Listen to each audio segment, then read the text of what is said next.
melakukan berulang kali penyesatan publik. Dan saya berani mengatakan itu dan mempertanggungjawabkannya, dibawa ke pengadilan pun siap. Waduh. Karena saya ngerti sekali Pak Jokowi itu tahu tapi pura-pura tidak tahu. Nah, gampangnya gini, Guru. Biji nikel nilainya 10.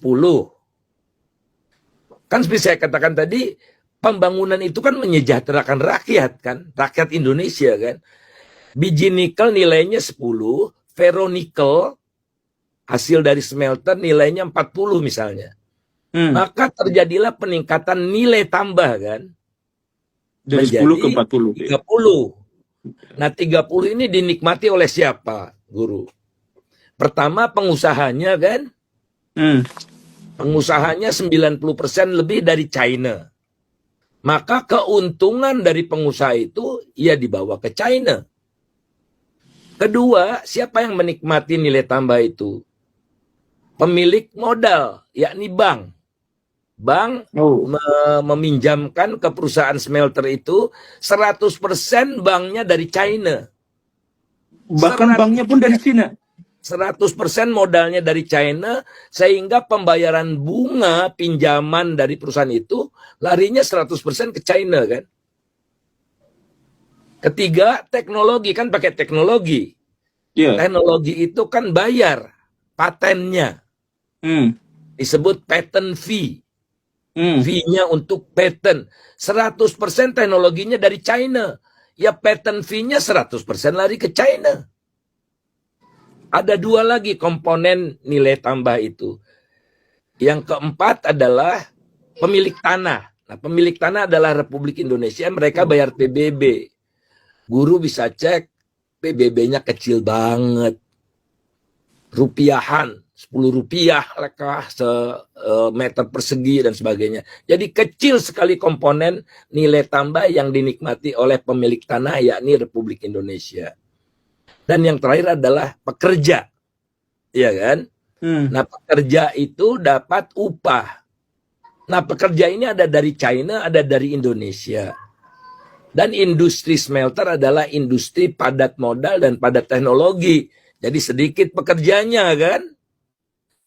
Dan pekerja China dapat upah 17 sampai 54 juta per bulan. Rata-rata pekerja Indonesia 7 juta. Nah, jadi kan ternyata hitung-hitungan saya 90% itu kekecilan. 95% lebih lari ke China itu. Lari ke China. Ya.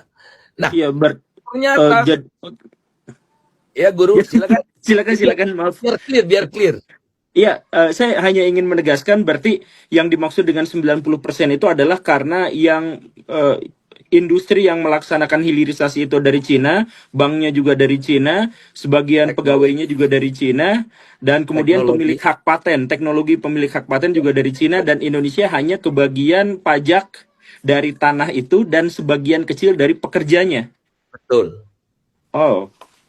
Jadi berbohong secara tidak langsung, Pak Jokowi berbohong, pura-pura tidak tahu.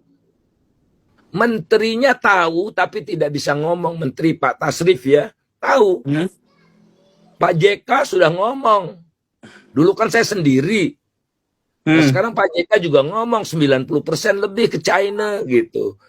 Menterinya, Menteri SDM-nya juga bicara bahwa ini bukan industrialisasi ini, menyesatkan ini gitu. Penyebab dari bahwa 90% keuntungan itu pada akhirnya untuk Cina, apakah karena kita memiliki SDM yang kurang memadai untuk bisa mengolah itu? Tidak, Guru. Vale bisa, tenaga kerjanya sebagian besar dari Indonesia, aneka tambang hampir 100% pekerjanya dari Indonesia, ya. Mengapa ini si smelter China ini teknologinya sederhana, yang Pak Guru, sederhana sekali teknologinya. Saya bertemu dengan profesor metalurgi dari ITB, dari UI, kita bisa gitu. Nah, lebih parah lagi, Guru. kan kalau Freeport yang sering dicuci maki oleh masyarakat itu kan, Iya. kalau Freeport itu kan dapat untung ya. Nah untungnya kan bayar PPh badan kan, masih dapat kita.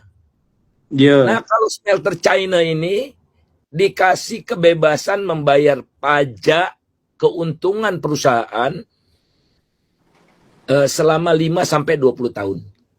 Gratis tanpa pajak? Tanpa pajak. Pajak keuntungan. Nah, ada satu lagi. Ada satu lagi.